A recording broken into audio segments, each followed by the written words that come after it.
दूसरा ये है कि ये आज कराड़ साहब का एक भव्य कार्यक्रम होने जा रहा है रामा इंटरनेशनल होटल के अंदर। आपने ये ऐड देखे होंगे। ये ऐड के अंदर इन्होंने लिखे हैं भव्य कर्ज वाटप सोहळा यांचा प्रमुख उपस्थिती 2900 कोटी कर्ज वाटप, लाभार्थ्यांचे हार्दिक स्वागत।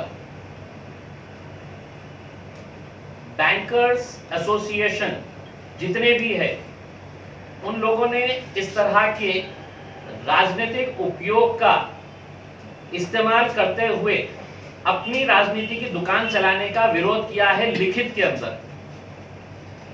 उन्होंने ये कहा है अपनी शिकायत के अंदर कि ये इस तरह के जो कारनामे जो अभी भागवत कराड़ साहब कर रहे हैं, वो ये समझ रहे हैं कि बैंक्स मतलब मेरी जागीर है और मैं यहाँ पर अपना दुकान सेट कर लूंगा अच्छे तरीके से लोगों को कर्ज वाटप करके।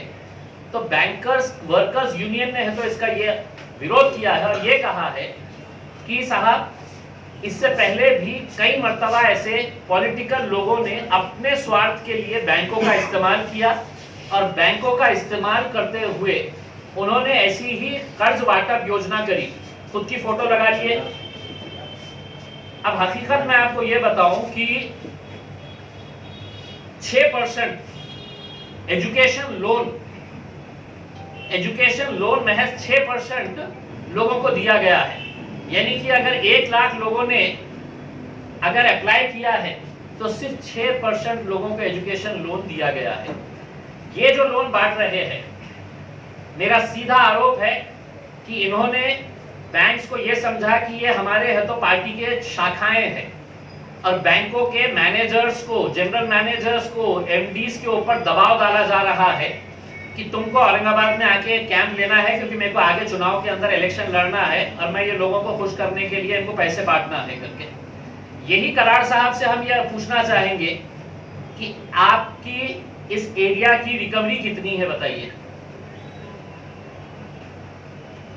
तो ये जो बैंकों का इस्तेमाल करके अपना राजनीतिक स्वार्थ कर रहे हैं, हासिल कर रहे हैं, इसके पीछे दूसरी एक हकीकत बात क्या है मैं आपको ये बताता हूं। केंद्र सरकार ने यह तय किया है कि हम पूरे जितने भी सरकारी बैंक्स हैं वो प्राइवेट हाथों के अंदर देने वाले हैं करके।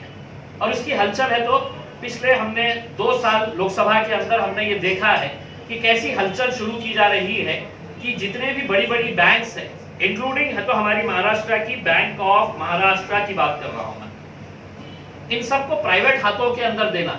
कौन लेने वाला है? बैंक्स। देश के अंदर आज कौन ले रहा है? एयरपोर्ट्स, पोर्ट्स, एलआईसी, ट्रेन, हवाई जहाज कौन खरीद रहा है? उन्हीं लोगों के हाथ में है तो ये बैंक्स देने का है। तो अब अगर बैंक्स प्राइवेट हाथ में देने का है तो साहब चलिए अपनी दुकान भी साथ लेते हैं, बैंकों के अंदर जितना पैसा है वो निकाल लेते हैं, वो निकाल के हमारे जितने कार्यकर्ता हैं इनके अंदर बांट देते हैं। फिर बैंक है तो बैंकरप्ट हो जाएंगी, बैंक खाली हो जाएगी। तब बोलेंगे कि साहब अब रिकवरी हो नहीं रही है, सरकार बैंक चला नहीं सकती है, बैंक को इतना नुकसान हो रहा है, तो अब एक काम करें कि ये बैंक को है तो हम प्राइवेट हाथों के अंदर दे देते हैं करके। तो ये इसके पीछे की साजिश है।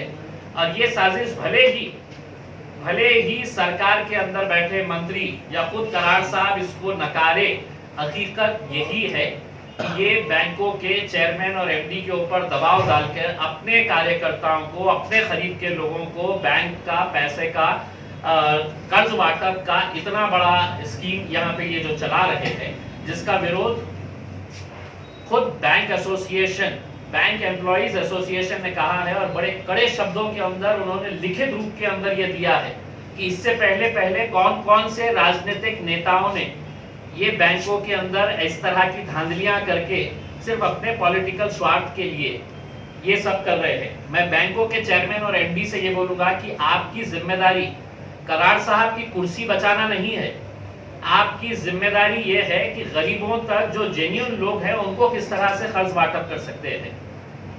आपकी जिम्मेदारी ये है कि आपके बैंक का इंटरेस्ट क्या है ये देखना चाहिए, ना कि नरेंद्र मोदी साहब और कराड़ साहब का इंटरेस्ट क्या है इसके अंदर ये देखना चाहिए।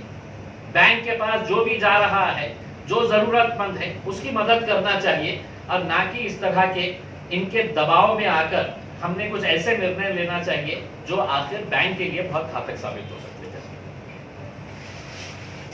हैं।